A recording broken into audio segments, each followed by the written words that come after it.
What's up, y'all? Slow Wolf. So, today, I decided I'm going to do a video, okay? And I decided I'm going to do a video on Proverbs. This is for my first season, my first little bundle of videos. I don't know when I'm going to drop it yet. I'm kind of piling up videos, so I don't know when I'm going to drop it yet. But I decided to start going over Proverbs and to just do a book on wisdom and kind of interpreting the first chapter as far as I could go in this video, I suppose. And I might just do it in a way where I'm going to skip around a little bit, okay? So I kind of got a plan. My Proverbs talks will probably get a lot better, but here we go, okay? So I hope you guys are doing well. I hope your guys' families are good. Hope life is not too hard on you. Things are going your way. So we're going to set this down here in a second. Okay. Nice Garcia Vega today. So, alright, so the first chapter of Proverbs, I'm actually going to skip to verse 8, okay? I'm going to start there. It's just passing the introduction here. I just want to kind of get started to the point. Got myself some nice little iced coffee today. It's freaking hot out, and it's like 8:55 p.m.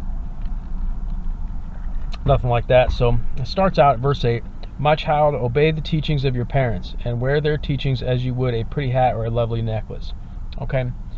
What does that mean? A lot of people read that and it probably goes over their head. They probably don't really see that. But it means that what your parents teach you, you should value it. Okay? To wear their teachings as a pretty hat or a lovely necklace is to value it and to wear it with you and carry it with you. So, you know, your mother teaches you to respect women, that you should carry that with you, okay? That's something you should carry with you. Values and teachings that they teach you. And this isn't meaning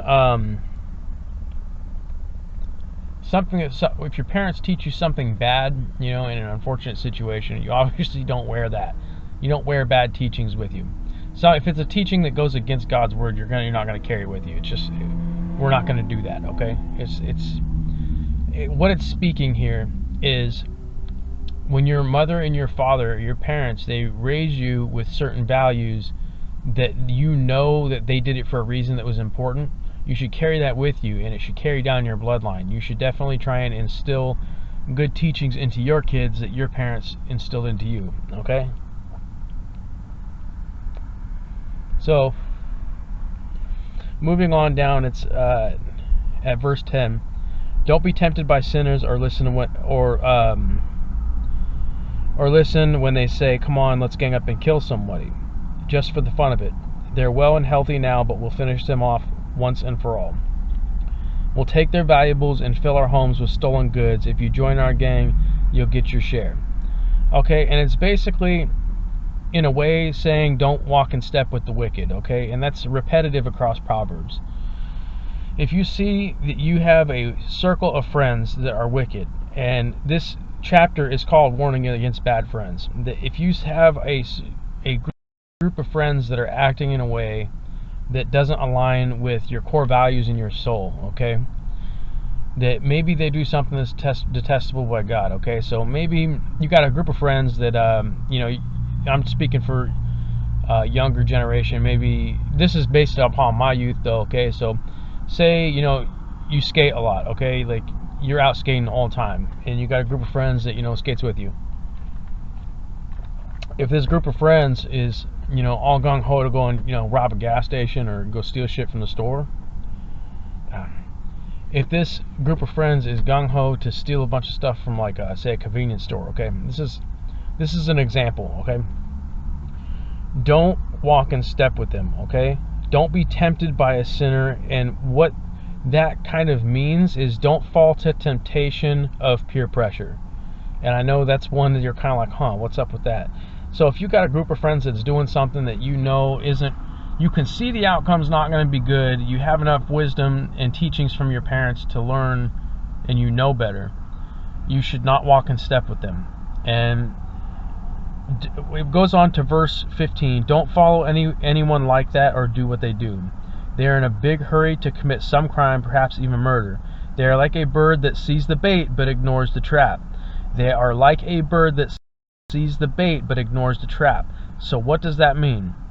They see the bait, which is the stuff that they want in that convenience store, but they ignore the consequences, which is the trap.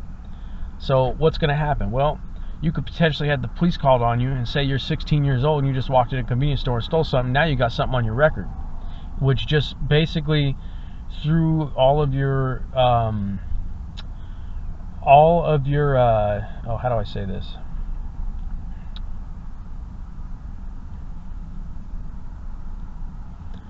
It limited your potential of what you could be.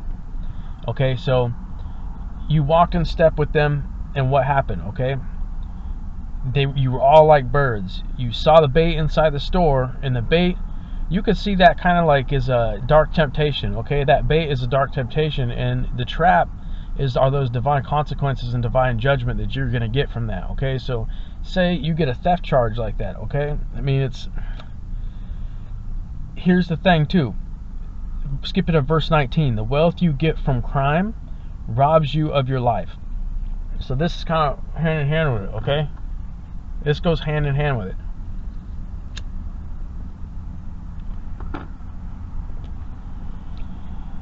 The wealth that you got, okay, was what?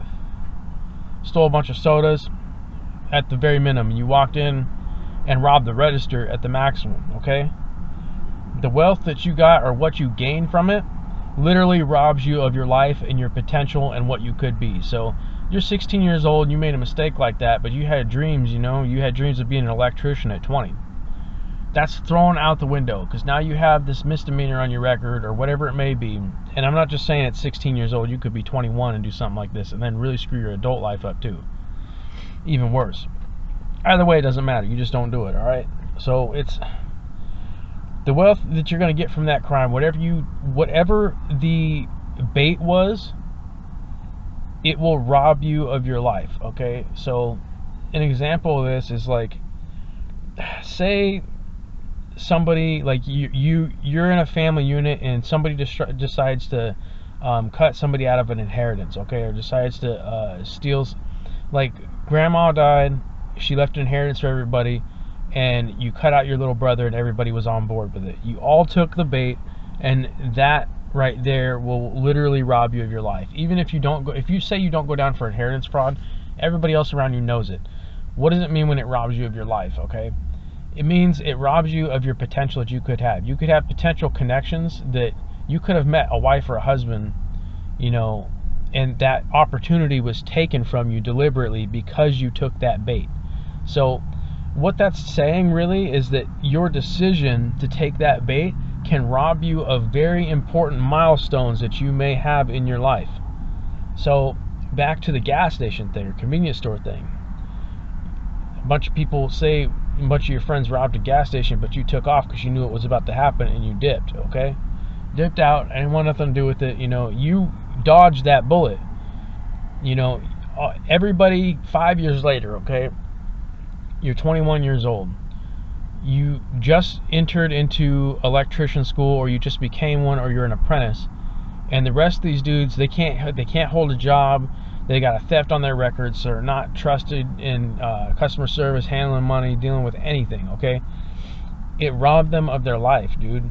Just one bad decision can rob you of your life like that. It's just something you need to take seriously. Okay. And a lot of it is your circle, okay? So who you have around you can affect your life big time. It can affect your future. It can affect other people's perspectives of you, okay? And, you do see a lot of people who are like, oh, okay, I'm friends with everybody. Well, sometimes that's not always the best choice. For me, I'm kind of the guy that's the lone wolf, so I do my thing. But I don't mind being friends with somebody, but I only let people get so close to me when it comes to that type of stuff. So you're into something like that, you're going south, I'm going north, don't call me. That's how I've always seen it, okay? So the wealth that you get from that crime will rob you of your life. And I think that that's something that when you're young, okay, if you're 16 years old and you're watching me, say your parents just went through a divorce and you're trying to figure out, why this is all happening, and you're struggling, okay? It's important to figure that out, because what could you see from that, okay? you're going through all this change, okay? And you've got a circle of friends, multiple circles of friends, and you have one bad circle of friends that is doing something that's like, you enjoy the rebellion of it at that age, okay? You enjoy the rebellion of being 16 and rebellious, but being rebellious to the point where you ignore God's instructions, that's where you could get seriously shocked, okay? Your life could get wrecked. So your youth is important. Your life and your decisions are important, okay? So something that you could, a wealth of some sort of crime can basically rob you of your potential future, rob you of your life. It can take everything you have. You can go through something like that, and so you need to be mindful of consequences. So people that go for the bait and don't see the trap, make sure you see the trap and go, oh, I don't want them consequences, dude. I'm hanging back. I'm out of here.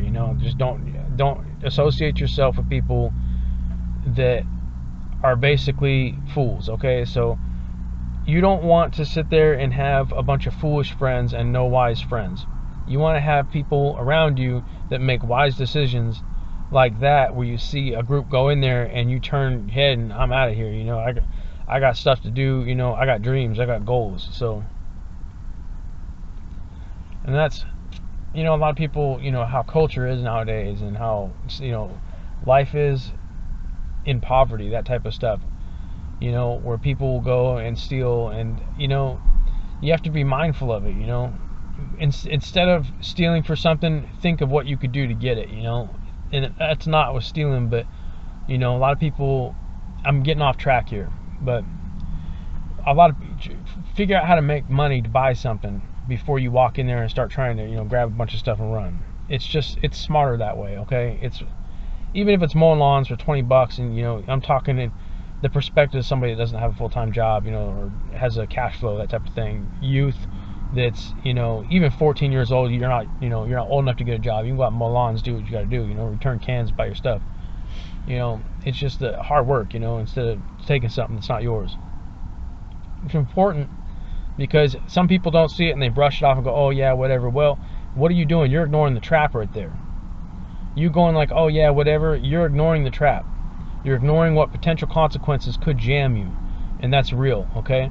You need to make sure that you're aware of consequences around you, because you don't want to get jammed on something and then you're 30 years old and one stupid decision when you were younger that you did carried with you your whole life and ruined your reputation, and you couldn't bounce back from it. That's what it is. So I'm going to skip around a little bit here, okay? So that's warning against bad friends, okay? I'm going to skip around. Okay, so I'm going to go to,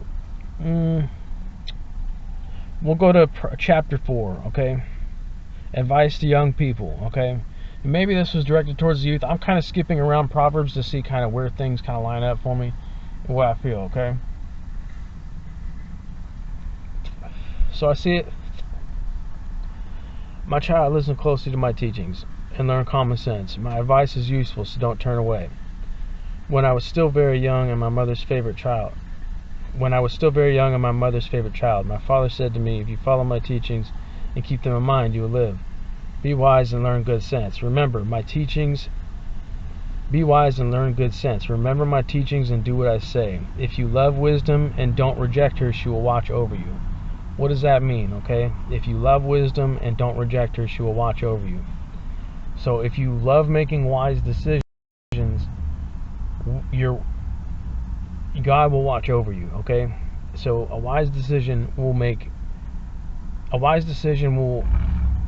God will favor you if you make a wise decision. That's one way you could see it, okay? So there's certain things in here, okay, that you can see, okay?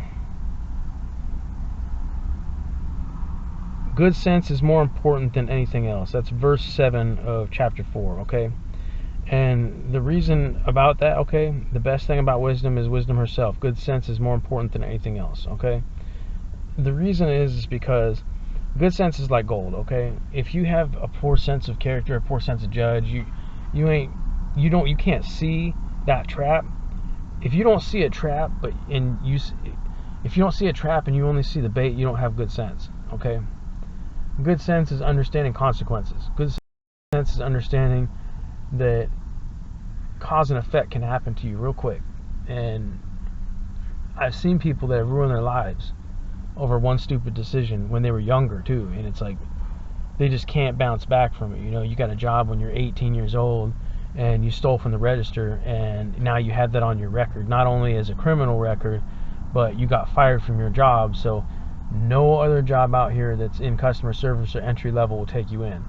You go to school, you can get a career and it'll still affect you. And God may give you an outlet, He may give you a second chance, but I wouldn't be out here banking on second chances. That's not something, that's not wise. It's not smart. You're going to end up doing something stupid to you, it's going to affect your whole life. So it's important to know that. Okay?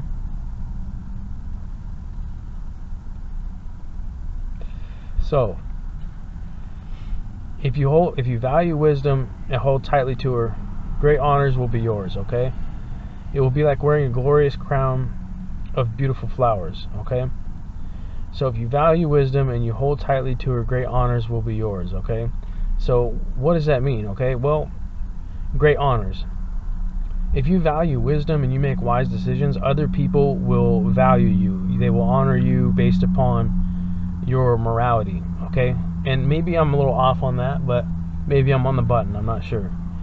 So it's any honor, you won't be put to shame if you make wise decisions, okay? You're not put to shame by other people. You're not having problems out here where you have people that look down on you because you made a foolish decision and people can't trust you for it. That's one way I guess you could see it, okay?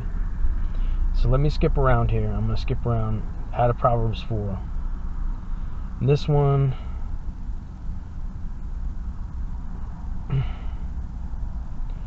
there's 5, be faithful to your wife. That's more of in the dating series, so I'm going to be talking about that. And it's more be faithful to your wife and your husband. So it goes both ways. So let's go, don't be foolish, okay? Chapter 6. So, don't be foolish, okay?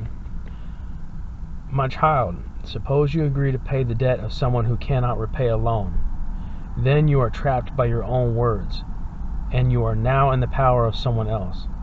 Here's what you should do. Go and beg for permission to call off the agreement. Do this before you fall asleep or even get sleepy. Save yourself just as a deer or a bird tries to escape from a hunter, okay? So, let's look that back over again. Suppose you agree to pay the debt of someone else who cannot repay a loan, okay? So, somebody pulled out a loan or borrowed something, okay? And you agree, I'll just pay him back for you. Well, that can put you in a snare, okay?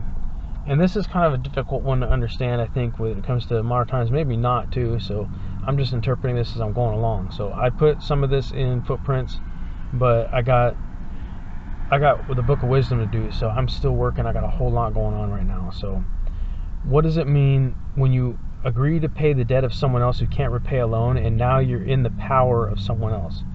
What does that mean? Well, if you've agreed to pay that loan and pay that back for them, what's that mean? How are you in the power of someone else, okay?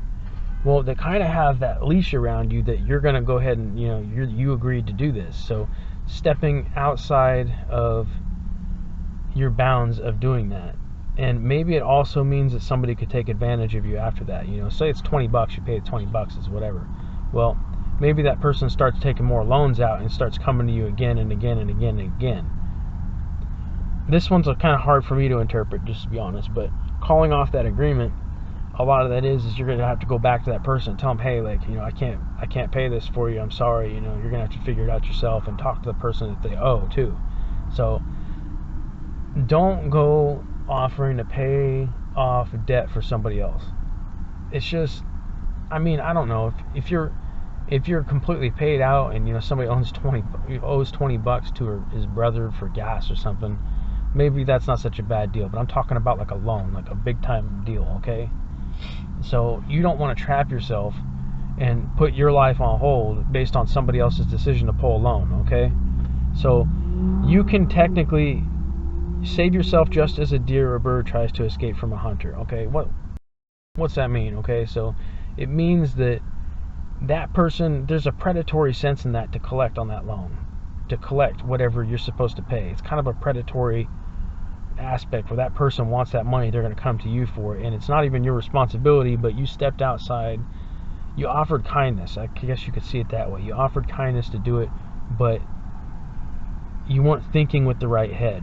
Okay, you need to be out here thinking with the right head. So somebody owes money to somebody else, it is not your responsibility to pay for that. That's their responsibility. They took the money. You're not going to be paying that back. That's not how we're going to play. Okay, so hold on a second. I'm going to roll up my window here. Give me a second here.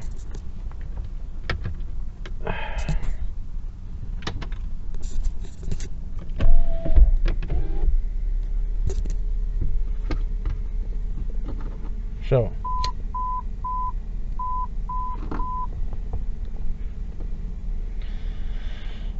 okay, so I'm skipping through here really quick. You lazy people, this is verse 6, okay? You lazy people can learn by watching an anthill. Ants don't have leaders, but they store up food during harvest season.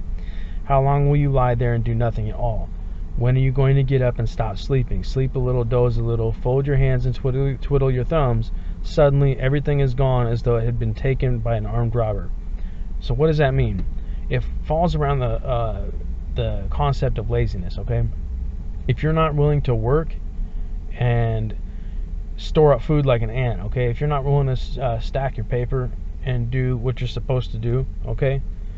What's going to happen? You're lazy, you doze a little bit, you fold your hands, and suddenly you ain't got nothing left. So you might have a bag today, but you don't have a bag tomorrow, okay? And that's something that's like, you have to be aware of the trap kind of in that way, where you have to see like, okay, like, you know, I made $40 today, but you know, I have to eat, I have to do this, and this. I'm not ready to, I'm not stored up for season, you know? So that's kind of thing where you see where people, they, you have to prepare, okay? You have to make sure that you're being wise, as though you're not blowing all your money and then you're being lazy, kicking your feet back, and you're like, oh, I'm broke, I ain't got shit. So that's kind of how I'd see it, okay?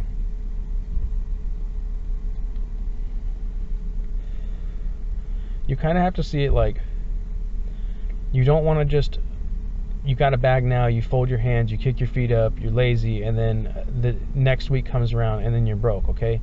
And this is kind of where I see a lot of people where they get their paycheck and then they blow it. And it's 2 weeks in or a week into the month and they're like riding off nickels and dimes until next payday. If you're riding payday to payday, you need to reevaluate your situation, okay? So this is kind of one of those things where you see it and you're okay, like I need to figure out, you know, what I'm doing here. So if you're only making so much, you know, this and this and this, you need to set aside, you need a side hustle, you need to do what you do. If you're sleeping a little and you're dozing and you're out here sleeping and you're not, you know, say you get paid and you go off and you blow it all on a set of clothes and a bunch of, you know, shoes and stuff like that, you don't have money to eat for like the next 2 weeks. It's just not wise, okay? It's not wise. You're going to end up, I did this in my youth too, okay? So I'm not going to say I was perfect. I'm far from it. I was in my youth where I was like, oh, I got paid, I'm buying an electric guitar, you know, I'm buying the new guitar, I'm buying my new shoes, I'm buying this, and I'm like, oh, I'm broke, and I need gas for the week, I need food for the week. So it's really about laziness, okay? You want to make sure that you're not lazy, but you're also mindful that you need to be storing your money and not throwing it out in the wind, and then you're walking around pulling a loan from somebody, and, you know, you don't want to be asking other people to pay it back for you. So it's an interesting little thing, all right? So this is verse 12, okay? Worthless liars go around winking and giving signals to deceive others. They are always thinking up something cruel and evil, and they stir up trouble, but they will be struck by sudden disaster and left without hope. This is one verse I have told a lot of people that have come to me for advice, okay? I want to read it one more time. Right at here, okay? Worthless liars go around winking and giving signals to deceive others, okay? So people will lie to you, okay, to deceive you. They will, you know, spin you a story, they will do this and that to deceive you, all right? They're always thinking up something cruel and evil, and they stir up trouble. And sometimes it's not to get something from you, it's just to watch you go through something, okay? So you need to be mindful of that. So if someone's stirring up stuff, they're saying this, they're, you know, giving you signals, winking and giving signals, is akin to them kind of trying to lead you astray in a little bit, lead you astray with their words, okay? So they're thinking up something cruel and evil. But what happens if you walk with God and you're being righteous and you're doing what you're supposed to do and you go hands off with that and you don't pay attention to it? They will get struck by sudden disaster and left without hope. Why? Okay? This is something that I had to evaluate, and it's because I've seen this. I had a young kid that came to me back in my other town I was living in, and he was telling me about he had friends that were telling him to do this, telling him to do that, and watching him go broke and laughing at him, and it was really weird. And it was like a cycle effect where they always said he's got bad credit, he's got this, he's got that, he ain't got no money, he's got this, but they were the reason that it was happening, because they were basically, oh yeah, you'll get your money back, man, you just go out and buy pot, do this, do that, whatever. So they were stirring up trouble, trying drain his bag, okay? Well, what happened was that there was a group of them that were doing it, and they were struck by a disaster where they all worked at a supermarket that was in town, and they all lost their jobs with a layoff, okay? And they were struck with sudden disaster, and they were left without it was almost like a divine judgment. Like, if you're really messing with somebody out here, there's people that are messing with you and spinning you around and lying to you to think up something messed up so that you're always broke and then laughing at you and something. You're going to see that full circle in that divine judgment where they end up losing stuff, dude. They all lost their jobs. They were broke, dude. Like broke, and they lived like right down the street from me at an apartment. I used to talk to the dude when I go play basketball at the park, okay? And he had told me about this, and he just kind of it was more of like he was kind of like, like it's interesting that like they were always calling me broke and I had bad credit and all this, and then lo and behold, this dude's car just got yanked, off a repo, and these dudes like they're struggling, they got nothing left, and now they're trying to claw their way into their grandma's house or whatever they're trying to do, and there's no hope for them. Like, they're on the street. Like, it was real. And I told him about it, and I said, you need to read this. And he was younger than me too. I just told him, I said, you have to read this, okay?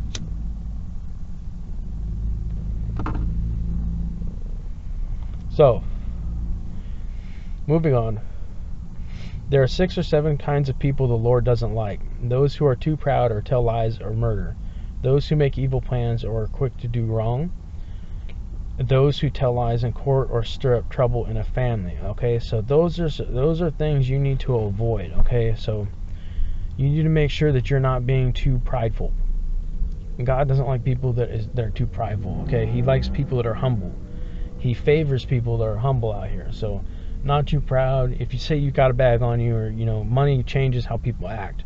But say you got money on you, you don't act too proudful. So you don't act too prideful. You don't act too. You don't look down on other people. Okay, so telling lies and murder, that's obvious. God ain't gonna like it if you tell a lie. God ain't gonna like it if you murdered somebody. Obviously, okay. So those who make evil plans or are quick to do wrong. So I saw this myself with an ex-girlfriend that made evil plans on me. Okay. And she deliberately, tried to destroy my life. And it was interesting because I noticed that God didn't favor her very much. So she built a foundation off of sand because of that, not concrete. So she built a foundation off of sand, and it came tumbling down hard, okay? And you could tell that it was like God really didn't favor, her when that full circle came around, and she lost it, and there was no second wind for her, there was no comeback. It was just like, there was a lesson there to be learned, and she had to learn it, and it was an ugly one. So be mindful of that, okay? Those who tell lies in court. So you have to understand that too. Somebody that's false witness or something that's going on, like, God ain't gonna favor you. That's detestable to Him. You have to understand that. So He don't like that. When you stir up trouble in a family, okay, that's a big deal. So you're gonna understand that. I don't know. So I had that one's kind of hard for me, but I could use an example. Okay, like say you got mom, dad, grandma, grandpa, aunt, uncle, everybody involved in the family, big family, okay? And you got one person who will stir up trouble and cause fights, but they will orchestrate them and then stand back and watch them duke it out over something that wasn't even said but was manipulated by one person to each of them. God does not favor that, dude. And I think that's more of that God prefers to have peace within family units. I think that's what that is. So what I would say is make sure you're not out here, pitting your siblings against each other, or making your mom and dad fight, or causing problems that that it's not really. You don't want to be causing problems within your family. It'll wreck your reputation. What's going to happen? You came between your mom and dad, you made stuff bad, they got a divorce, and it ruined your life, it ruined their life, it ruined their relationship, all because you went and twisted some stuff. Say you're just like an evil kid, man, and you decide to tell your mom, oh, I saw my dad cheating, and I saw dad cheating, or I saw mom cheating. You don't go and turn around and do that. You do that, it will have detrimental effects. Your mother and father aren't going to want you around. After a while, people wake up to it. Your family wakes up to it. You end up outcasted, and not outcasted in a way where, like, you could have a situation where you're the only one in your family that believes in God, and people will shun you for it, or you're the black sheep of your family, and people shun you for it. Okay, so you need to understand it's different than that. It's almost an opposite, where you can get shunned. God will do something or allow something to happen in your life if you do that, where your life is not the same. So your parents aren't around, or your family's not around. They don't want you around. So I'm just smoking one of these here, and then I'm good. But this one, I don't have much personal experience. I mean, I've seen it. I had a sibling that did that, but I'm not really going to talk about that. It's not really I'm not putting things on blast. I'm just using examples to try and figure that out, okay? Let's see. Correction and self-control will lead you through life, okay? I think that is part of verse 23, but it says the law of the Lord is a lamp, and its teachings shine brightly. Correction and self-control will lead you through life, okay? So imagine if I were to go and smoke all 5 of these from this pack back to back, okay? I have no self-control. Where's that going to lead me through life? Probably in the hospital, having breathing issues and a whole bunch of other problems, okay? And I've had problems with cigars, so I'm not smoking 5 back to back, I'll tell you that much. So once you get that, okay? And it's more than that too, okay? So correction. So say you have been in multiple situations where you've had correction offered to you from the divine, but you have not taken it, okay? And that could be stealing from your friends, or stealing from your family, or cheating on your spouse. So here's an example. You got a dude that's had like 4 marriages, okay? And every single time he's cheated on his wife, okay? Every single time he's cheated on his wife, he has refused to accept correction. What does he have? He has no stability. He has no family unit. He's got kids with all of them maybe, and it's a shattered home, okay? And what did it do? It didn't really lead him through life. It kind of led him through, across the pavement face first, man. Like, you refuse correction, you'll pay for it, okay? So you make a mistake, you learn from it, okay? If you make a simple mistake or a big mistake, you learn from it. You need to make sure that you're learning from your mistakes. And we all make them, okay? I got my fair share of mistakes, okay? So, you do stupid things in life, okay? Everybody does something stupid. Everybody's a fool. Everybody does something. Here's something I could say. Everybody in life will reach a decision that they need to have correction enforced, okay? And the correction could be, it's something that, you see it's happened multiple times, or it happened one time and and you take that affirmation, I'm never going to do that again, okay? And I think that's important to know. So say you went into your dad's dresser and you took $100 from his underwear drawer or something. I don't know if that's where your dad keeps his underwear, or I don't know if that's where your dad keeps his $100 bills, but I'm just using this as an example. And he catches you. Even if he didn't catch you, okay, caught you or not, you need to be corrected there, okay? Not only do you need to pay the $100 back plus 20%, if you read the book of Numbers, you need to pay 20% back.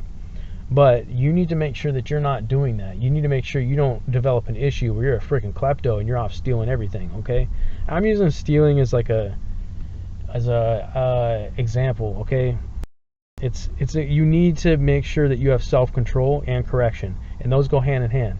Because if you don't have self-control, then you're not enforcing correction.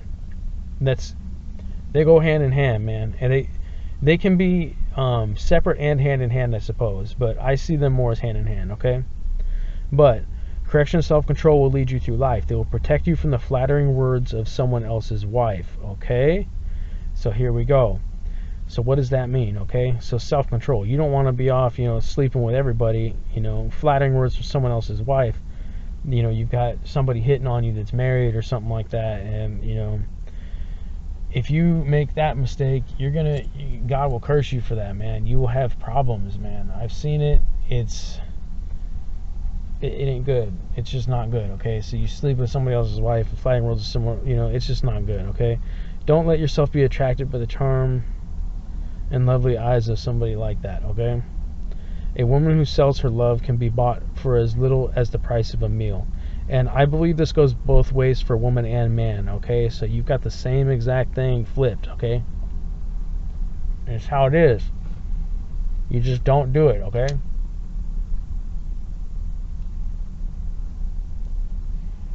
If you did it one time and, you were correct, you have to enforce correction. You can't just think that that's the right thing to do, to go sleeping around with married people. It ain't smart, okay? Or even people that have a boyfriend or girlfriend, That's the one thing I've always said is, if you come to me and you want a date or something like that, and you already have a boyfriend, like, I ain't playing that. And it's not only respect for the other dude or the other chick or whatever, the other dude. In a girl situation, they do the same thing. Everybody's done this one time. I've been guilty of it, where I've slept with another dude's chick before, and I wasn't friends with him or anything, but it still bothered me, because it's like, well, what if that happened to me? You know what I mean? So it's like, you have to be totally single. And the one thing that you will realize is, like, if that other person hasn't been single and they're off doing that, then they have an unhealed wound in there that they're filling the gap, okay? And you don't want to be the person that's filling the gap, and you don't want to be filling your gap. So if you're single, go find single people, wait for it to come to you. Enjoy your alone time, man. Dating's cool, okay, but if you don't have alone time, what are you, wrapped up in somebody else's life? I'm getting off track, but it's wise, okay? It's wise to just make sure that you're not being flattered by somebody else and then finding out they're married, or making a big mistake that you're going to need correction that could get you in some deep doo-dah, you know what I mean? So here it is. A woman who sells her love can be bought for as little as the price of a meal, but making love to another man's wife will cost you everything.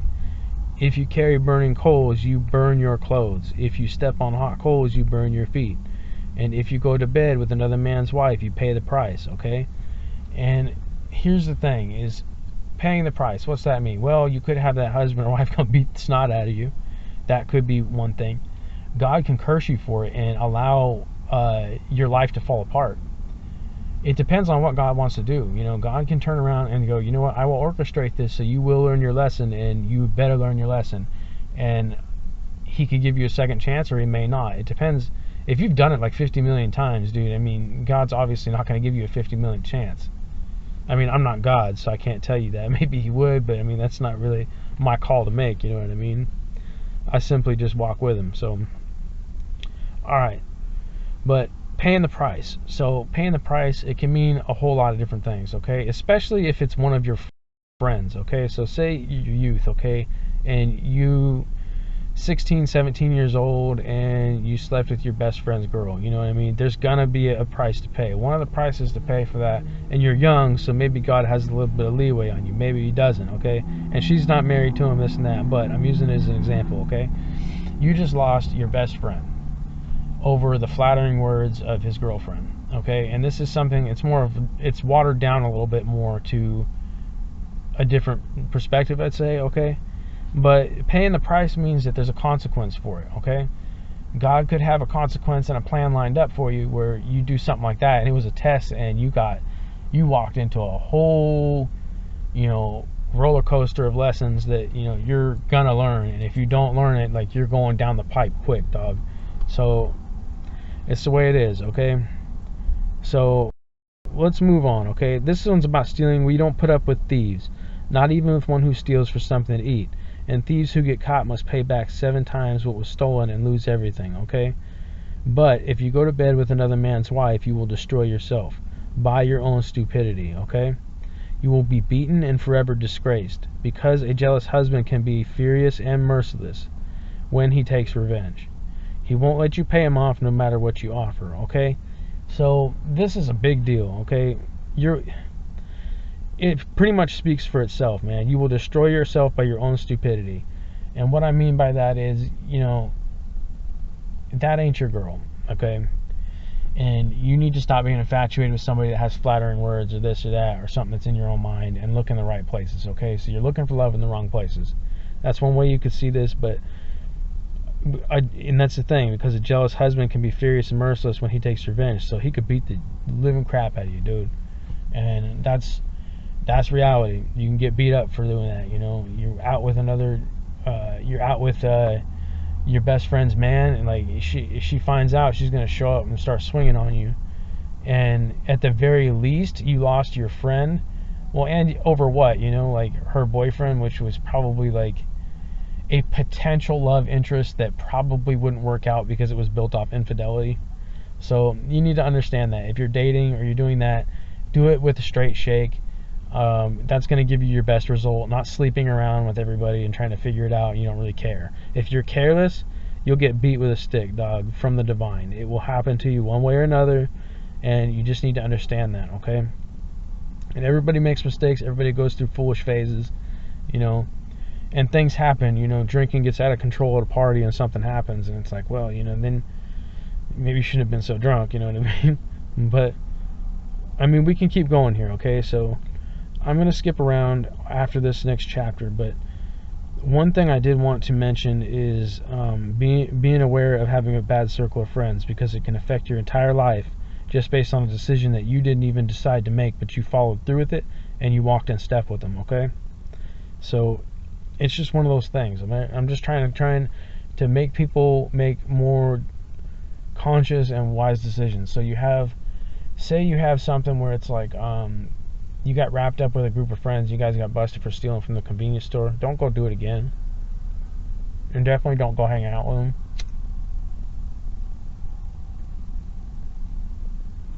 All you're doing is making yourself a victim of peer pressure.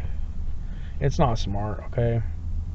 It just isn't smart. So I'm going to do chapter 13, and this is the opposite of that, is wise friends make you wise, okay?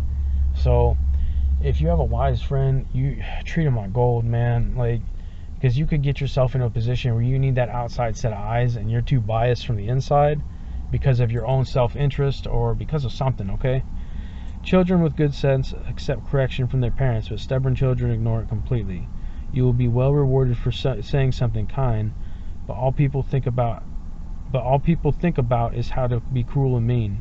Keep what you know to yourself and you will be safe. Talk too much and you are done for. This is important right here.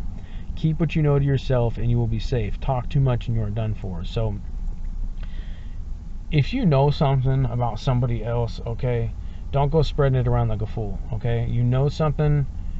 So say you know that this dude, robbed this convenience store. Well, maybe that's not. So let me say something else. Like, that's not really a very good one. So say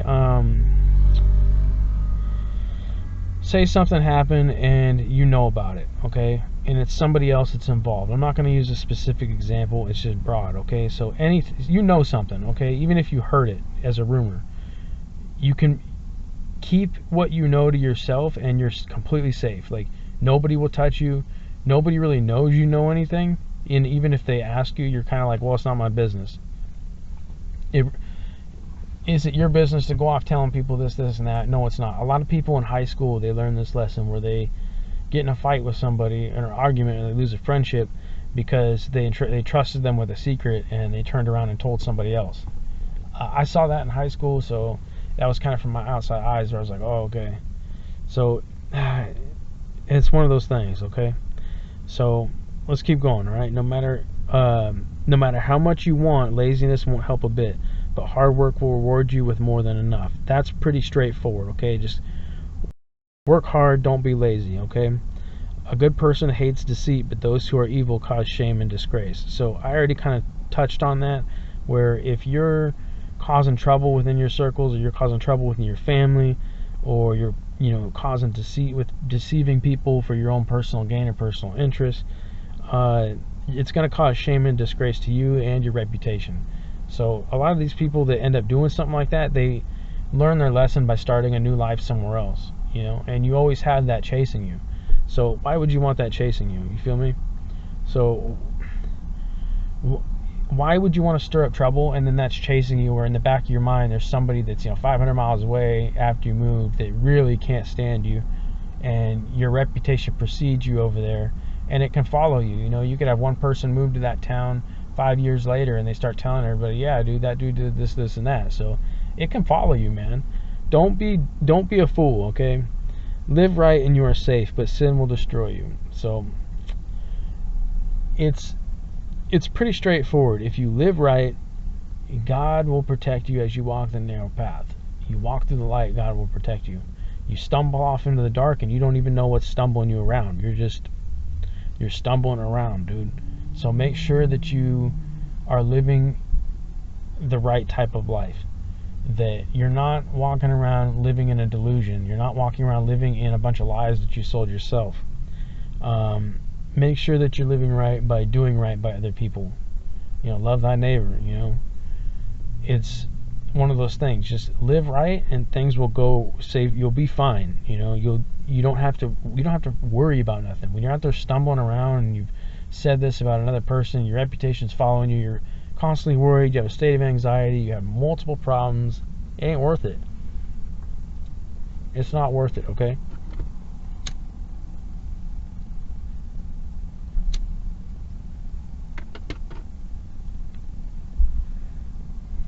So I'm kind of skipping around here. A lot of this is about money. I'm not really interested in talking about money. I got kind of mixed opinions on money, where it's like I don't think it's a very good thing, but you use it as a resource, okay? Sound judgment is praised, but people without good sense are on the way to disaster, okay? So if you have sound judgment, then you're going to be praised by other people, but maybe God has you favored, okay? So you have sound judgment and you have good sense, God will favor you, okay? But someone without good sense, they're on their way to some disaster they're going to stumble over out in the dark, okay? They're going to do something that is a poor judgment, and they're going to wind up in a situation. And it happens more times than I can count, and I see it with my own eyes every day, okay? I'm going to put this out. So all who refuse correction will be poor and disgraced. All who accept correction will be praised. It's a good feeling to get what you want, but only a stupid fool hates to turn from evil, okay? And that's interesting, okay? Who hates turning from evil, okay?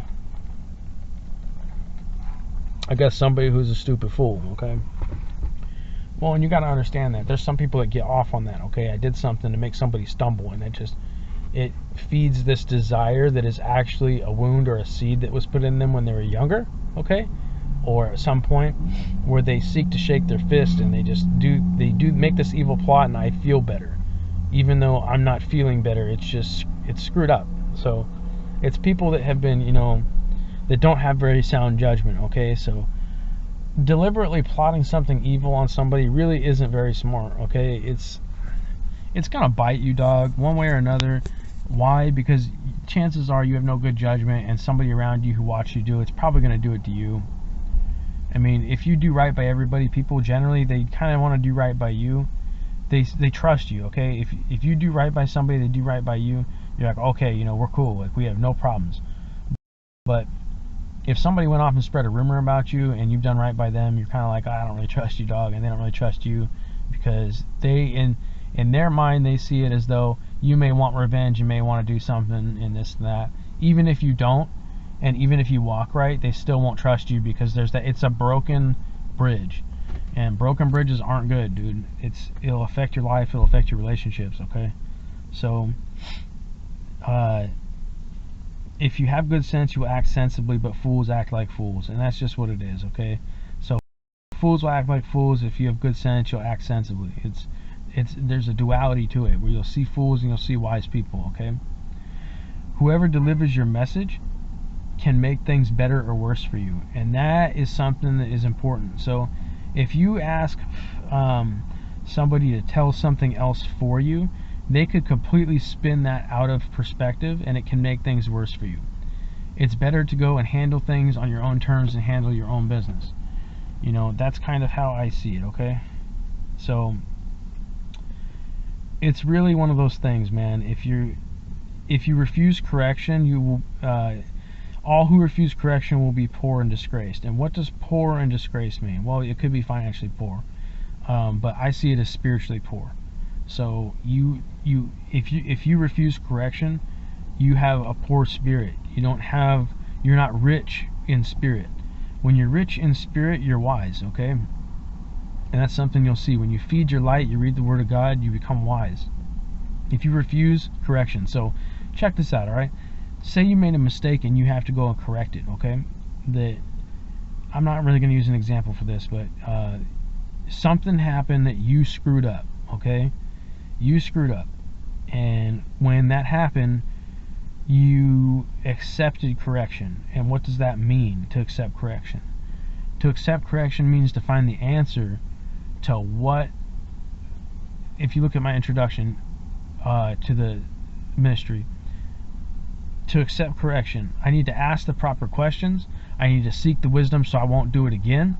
I need to find out what was meaningless, what's meaningful extracted from that, and how I can avoid having to reach that crossroad again. You don't want to end up reaching the same crossroad. You see that with people where we're at this. Look at people in relationships. You cheated again, you cheated again, you cheated again. We're at the same crossroad, okay? You refuse correction. So you're spiritually poor. You don't have much to you, okay? That's where people say work on yourself. Well, what does it mean to work on yourself? Well, you accept correction. That's the first thing.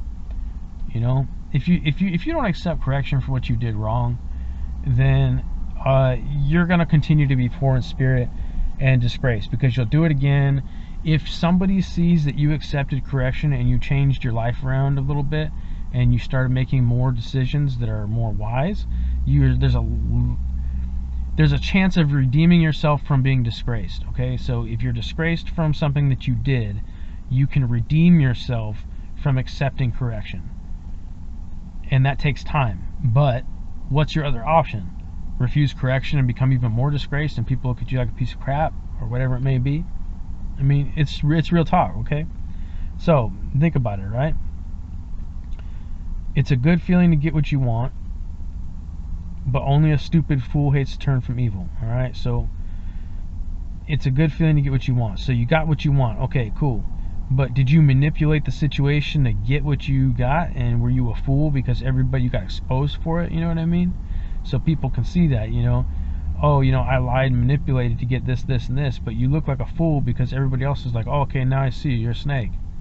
Like, and pretty much everybody else hits you with a stick. It's kind of like, what are you doing? You know what I mean? Wise friends make you wise, but you hurt yourself by going around with fools. So a wise friend can make you wise. Hurting yourself by going around with fools is basically like, you can almost feel that when you walk around with them. When you walk around people that are acting foolish, like, you can feel like, I'm kind of hurting my image here. Like, that's kind of what it feels like. That's kind of how I saw it. Is like, you can hurt your own image and even yourself just for associating with somebody that's foolish, that's making really, really bad decisions. Okay, you are in for trouble if you sin, but you will be rewarded if you live. You will be rewarded if you live right. If you obey God, you will have something to leave your grandchildren. Okay. If you don't obey God, those who live right will get what you leave. This is a really interesting one, okay? So if you obey God, you'll have something to leave your grandchildren, because if you don't obey God and you disobey God, He will take it from you deliberately, okay? And He will give it to the people around you that are living right, okay? So you need to kind of understand it. It's like, think about somebody that's going up against God, where somebody did something in a way where they wrongfully acquired wealth, okay? It's gonna get taken from you in one way or another.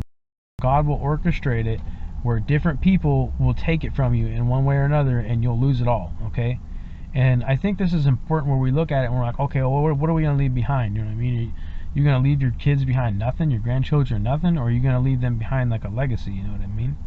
So it's like, are you building a legacy? What are you building out here? Like, are you just building it so you can, play around and get it all taken from you? It seems kind of meaningless. It seems foolish, to be honest. To be wise would be to prepare and to obey God. So if God doesn't want you doing something, you don't do it. If He wants you to, grind and put your feet to the pavement and do something the right way, you do it so that you didn't sow any darkness, and God's got His hand over you. So if you obey God, God will keep His hand over you. But if you disobey God, especially enough times, there is no hand over you, dog. He still loves you, for sure. He'll still try and correct you, but that hand isn't there. You have to see it that way, as though when you're building something over your life, okay, if you sow darkness to somebody, okay, if you sow darkness to somebody,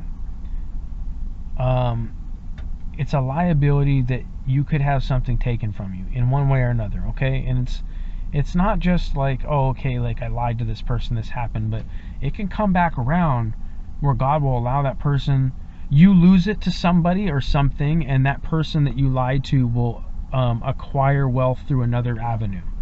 And so you kind of see like, oh, they came up and I lost it, but there was no direct connection there. God made it happen. So I've seen it before where I'm trying to use a good example where a town I used to live in there was a dude who ended up I think he lied. What was it? He lied about like what was it? I'm trying to remember the story. I've been so busy here that he sowed darkness. I think he lied to the person or something like that. And it was a really important lie. Like it was something that was like, yeah, you don't lie about something like that, okay? And he lost everything in a lawsuit with his business because he got sued, okay? That other person that he lied to wasn't even involved in that lawsuit, but I watched as that dude lost everything, and the person that he lied to, which was a good friend of his, ended up getting blessed through another avenue, a different way. So God will have it where it's like, oh, you got completely drained, and then this dude came up, and it's all because of this, this, and this. So your grandchildren are left with nothing, and it is taken by somebody else. So God works in a way that you have to kind of understand, where you have to be smart, where you're not doing something out here that's going to cause you a lot of problems, okay? It is how it is. So accept correction, be wise, okay? So let's see. All right, this is on the realm of parenting, but I think that the youth might be able to understand this a little bit, okay? Well, at least after I spit this real quick. If you love your children, you will correct them. If you don't love them, you won't correct them. So a lot of people, like when I had a hard childhood, okay? My childhood was really difficult, man. It's hard for me to apply my childhood to it because I had extreme authoritative sticks, and I had ones that didn't, So say, this goes for parents. I'm going to do it on the parent side first, okay? So if you love your child, you correct them when they do something wrong. If you don't correct them, you don't love them enough to see them direct. You're trying to direct your child into the right path, okay? Now, from the kid's perspective, say you're a child, you're a teenager, okay, and you're watching my video. I don't know, maybe you are, maybe you're not.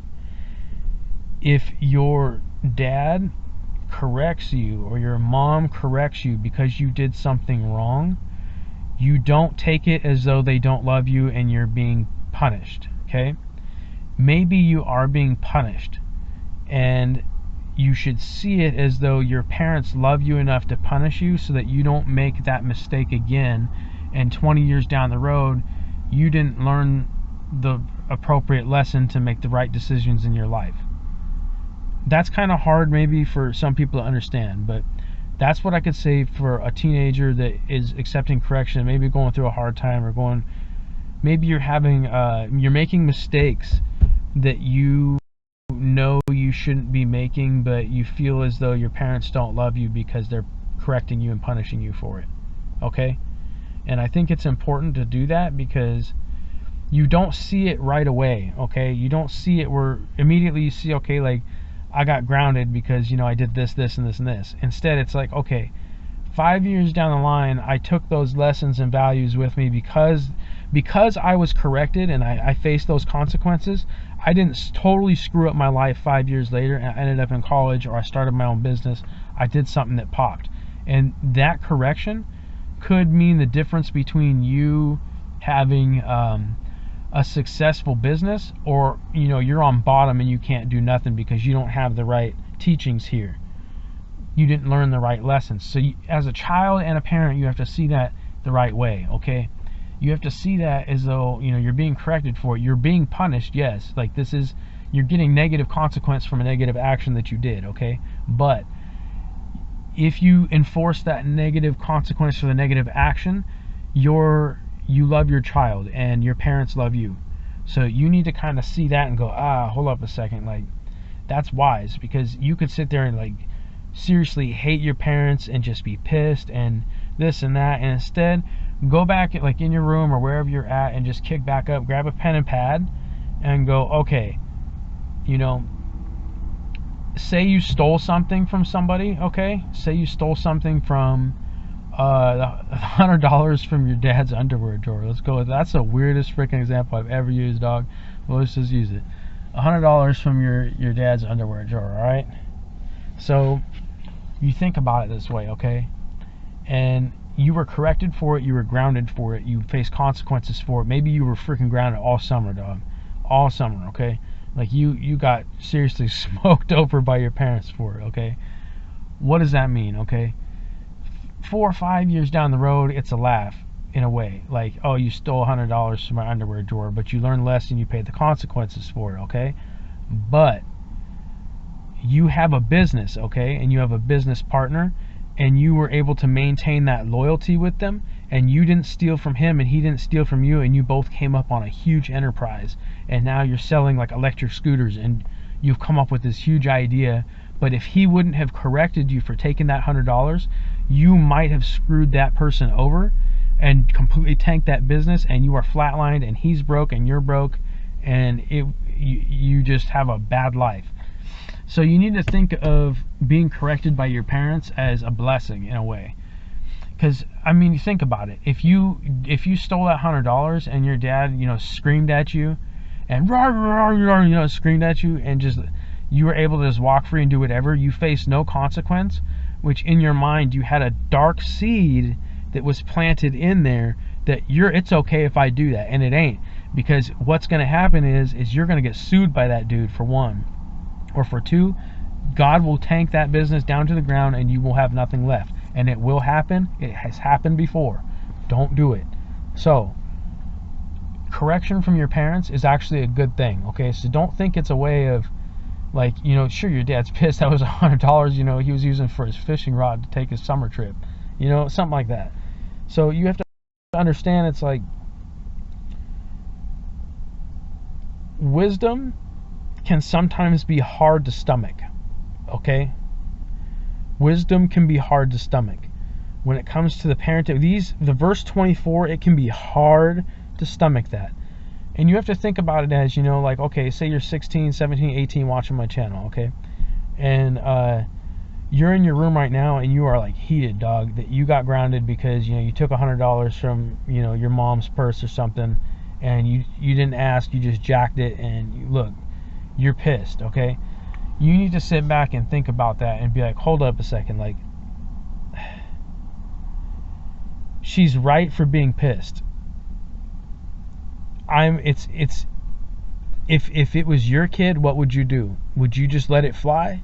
I don't think so. Especially if you're banking on that, like your parents work hard for money. I'm not saying everybody's out stealing money from purses and underwear drawers. That ain't what I'm saying.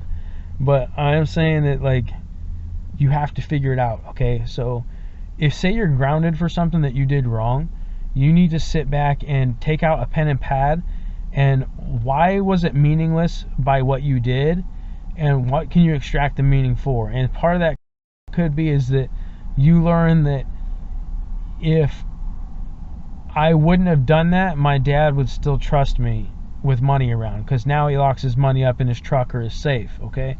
So you have to understand that, okay? So you have to get that. You have to understand that it's one of those things. So if you live right, you will have plenty to eat. If you don't live right, you will go away empty. Think about what I just said about that business, okay? That you didn't get corrected for that. And what happened to you, okay? That you didn't live right and you will go away empty. So you will tank it all, you will lose it all, okay? If you live right, you will have plenty to eat. So if you live right and you don't go screwing that person over and this and that, okay? And say you just decide to make that conscious decision or whatever it may be. It's one of those things. So say you sorry, I was getting off track. I had to roll up my window here. But say if you live right, you will have plenty to eat. If you don't live right, you will go away empty. Right there, verse 25 should be a direct thing in your mind. When you get grounded by your parents for doing something like that, you think about that. If I live right, I'm going to have plenty to eat. But if I don't live right, I'm going to walk away empty. So there's a duality to it. So it depends on how you react to it. What lesson are you going to take from it? Are you going to get grounded, be pissed, and then do it again and just be angry, refuse correction and this and that? And, don't be a thief, don't be greedy, all that. It's more than just that, though. You snuck out with your friends and, hanging out with bad friends. I mean, there's multiple things. That's why you should have your pen and pad out, is going, okay, where am I screwing up here? And you want to know something else? If you were to show your parents that and say, hey, this is what I figured out based upon Proverbs here, okay? That I thought about this like this. That if I do it this, I have this bad circle of friends. And this bad circle of friends, he does it to his dad all the time and gets away with it. But I did it to you, and now I've broken your trust, and we have a whole bunch of issues in the house now. I'm grounded. I can't do nothing. You show them what you learned on paper, and you apply it to your mind. Your parents will be pleased with you. Probably not to the point where they're going to unground you, but they're pleased with you where they are aware that you took the lesson and consequence, that you won't do it again, so that you can rectify that dark tie between you and your dad over a stolen $100 bill.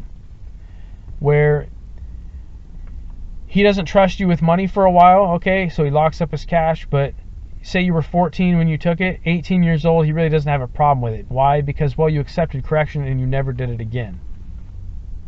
It's one of them things, I guess. So you have to think about it like that, man. Life is weird, okay? So a lot of what this was about was Proverbs. It's about wisdom, but it's mainly about being aware of your circle. Be aware of your friends. Be aware of people that are around you, because if you're surrounded by people that are doing foolish things, they will throw you down the pipe just to maintain any level of innocence. They will use you as a flotation device. That's something real, okay? And this is like a narcissist thing too. If you got a friend that's like narcissistic, like bad, dog, like you're manipulative, you gaslight, they're twisting people's brains trying to do this and that. They will use you as a flotation device if they get into a jam, okay? So say they get jammed up with something that they're dealing with, they could just as easily turn around and blame you and say you were the one that did it. I wasn't even there. I saw it happen, and you're in the hot seat because that dude just used you as a flotation device for his wrongdoing, throws you down the pipe, and you're suffering for something that you didn't even do. I'm just saying it that way because I'm like, okay, well, I'm not saying like frame job, but I don't know. I'm trying to make it more applicable to you so you can see. If you have somebody around you that's gaslighting and making evil plans against people, you should put a wall up and just slowly back away and find a wiser friend. You don't have to go and find the wisest person around you. Like it's hard to find wise people. But you see somebody that's making less foolish decisions than they are. So you may not find anybody around you wise. You're like, I'm surrounded by fools right now and I kind of feel like one. But find somebody who's making less foolish decisions than that person is. And you will find that your outcome with your overall relationship is a lot better. You don't have people who are burning you constantly, okay? You don't have people manipulating you constantly, and you're folding to peer pressure because they're manipulating you and putting you into it. You get a less foolish friend, and say like he's been like smoking pot, okay? He's not manipulating people, but say he smokes some pot or something like that, and he asked you if you wanted to do it, and you said no, and he didn't peer pressure you. He's like, oh no, that's cool, dude, you don't smoke, it's not a big deal. He did not peer pressure you into doing that. I would rather prefer a less foolish friend like that over somebody that's manipulating and twisting the fabric of reality around you. I kind of felt like I took that from a Jordan Peterson lecture, but my bad. So that's how I kind of see it. My thing is, it's like, okay, words of wisdom are better than gold, man. So the more wise and less foolish of your circle around you, the better, okay? And a lot of it is like you have to, being young is hard, dude, because you don't really see that stuff until it's too late sometimes. And that happens. But you can see, I mean, dog, I don't know how high school is now because, I mean, dude, I'm way past my high school years. But if you go to high school, you go to college, and you look around and you go, okay, that dude's extremely foolish by how he acts and what he does. This person seems like they're less of a fool. Okay, and it doesn't mean that you have to go and find somebody that's straight on the books, that's studying 24/7, you feel me? So it doesn't have to be like that. You can have friends that, you know, are your goofballs, but ones that aren't like so foolish that they're off the scale, you know what I mean? So, circle check. Make sure you do a circle check, okay? And I think that's probably one of the most important things that you could do. If you have a friend that's out there, a close friend, and you're like 30 years old, and this dude's out sleeping with a bunch of married women, okay? Just by being associated with that dude, you go out with a drink with that dude at the bar, that dude, that husband and his homies could show up and beat the crap out of both of you, and you ain't even had nothing to do with it. You was just hanging with the dude, you was just having a drink, just doing your thing. You could get beat down for it. And you're literally an innocent bystander, but you associated yourself with him. Just by associating yourself with bad friends will get you into deep crap. You have to kind of understand that. So you aim to see the wisest people around you. So who's making the best decisions out of everybody? And you're like, okay, well, maybe I'm not. So maybe I should alter my decisions to be more wise, and then I can see it. So sometimes it takes that. I mean, you can see it, dude. You can see when somebody's making a wise decision and when somebody's not. You don't have somebody that's following the crowd and leading them off to destruction. And that happens, dude. You see that with like people that group up, and they'll group up and they'll just, you know, go start swinging on people, doing stupid stuff. And you look at that and you're like, okay, well, if I avoid all of that, that's probably a wise decision. Now, I could just literally go skate with my homies and I'm good. Like, it's not really a big deal. Like, sure, okay, I'm friends with that person, but, you know, you can talk to them and be like, hey, yeah, like, we're still cool and everything, but, like, I got stuff coming up. Like, I got a whole lot going on, so I need to kind of take a step back from everybody. So, if you push a fool away a little bit more, and they see that, they'll be less apt to mess with you because you're awake to it, and they'll probably kind of turn and go that way and do that. They'll turn and dip the other way. Maybe not. They might try and, you know, coax you more into doing foolish stuff, but, you know, you can just tell, and don't be worried about what they're going to say about you. You know, if you put your hand up against a fool and you say, hey, yo, like, I got stuff I'm going on, I need distance, I got this going on, and they go around and they spread this rumor about you that you're soft or you're this or you're that, it will turn full circle and they will get hit by that, and you will win out of that. God will have his hand over you, and you will watch that dude go to destruction. You will watch it happen. And this could be a chick too. I'm not just talking to guys, so excuse me, ladies. I'm just talking from the male perspective, but it can happen with you too. Say you have a female friend, okay? It's making stupid decisions, sleeping with all of her friends' men, all right? And you see that, and you're like, oh, dude, I got to back up. Hold on a second. Push that girl away, and even if you have to do some isolation for a little bit, and you just step back and you're focused on me, on self and spirit, you will, and focus on God, focus on your spirit, start feeding your spirit, and watch, and you will watch that woman go straight down and boom, will hit the floor. You will watch the destruction of somebody that makes foolish decisions and refuses correction. So if you see somebody that refuses correction, get the heck out of there, dog. Get out of there, because they're gonna make a decision that's gonna drag down the whole circle around them, and you don't want none of that smoke. You want none of that. That it has nothing to do with you. You don't want it touching your reputation. If you're in that circle, that little circle of flames, dude, it will kick mud up on you just because you're close to that person. If people around you saw that I distanced myself and pushed them away, it might actually make you look a lot wiser. Where people might actually see you and be like, oh, okay, this dude, you know, this chick's smart. She knows, stay away from the person that's going to completely downfall and take everybody with them. Because that reputation, it'll rub off on you.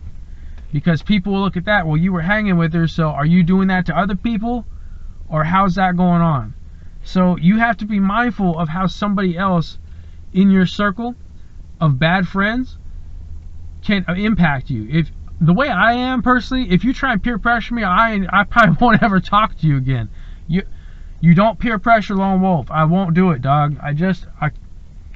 And that's me kind of being more lone wolf. I just do my own thing. I handle my own stuff. So when I've had people try and peer pressure me before, oh, fist bump, I'm out of here, dog. Got stuff to do, and they're like, oh, okay, yeah, later, and they're like, oh, I don't really have no control over them. Well, you can't put a leash on lone wolf. So it is what it is. Here's another thing too that I learned through my spiritual experience from this town that I'm in. If you try and put a leash on somebody else, God will put a leash on you. God will put a leash on you for it. And that is I've seen it, dude. The leash that God will put on you is almost like I'm going to put you in this little corner so you can learn the lesson of your own seed of insecurity. That's kind of what that was, okay? But with peer pressure, it's kind of the same thing, but what I've seen is like if I don't cave to peer pressure, I notice that it's like the person kind of turns around and is like, the strength of refusing peer pressure, it'll cause somebody to have this weird break. And it's really weird, dude. Someone tries to I've had people peer pressure me, I just walk away. I got stuff to do, man. I'm so busy.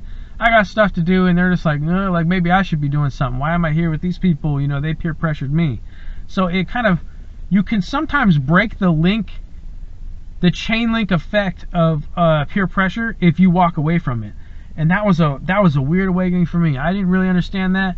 I had never really understood it because I didn't really care. Like, oh yeah, we're all drinking tonight and this and that. I'm like, oh, I'm good. Like, I got to be at work at 5 in the morning. I got breaks to do. I got this to do. I don't have time. And so, oh, just stay for a drink. Yeah, like, I'm going to tell you one more time. And they're lucky if I tell them one more time where I'm like, okay, I'm not going to do that. And I'll be, stern about it afterwards. And like, oh, you're no fun and this and that. No, because I'm focused on my grind. Like, you want me to have fun? I probably should have had a drink at about 5 o'clock, not 11:30 at night. So people will try and make you like, oh, he's lame or you're lame or this and that, just because you didn't cave to what their peer pressure was of what they wanted you to do, and there's a leash on them immediately. It happens all the time. I'm telling you. So peer pressure, don't cave to it. A lot now that I'm older and I go through what I go through. Oh, stay and have a drink. It's 11:30 or it's midnight. Stay and have a drink. Oh, I see y'all later. I just turn and walk out, man.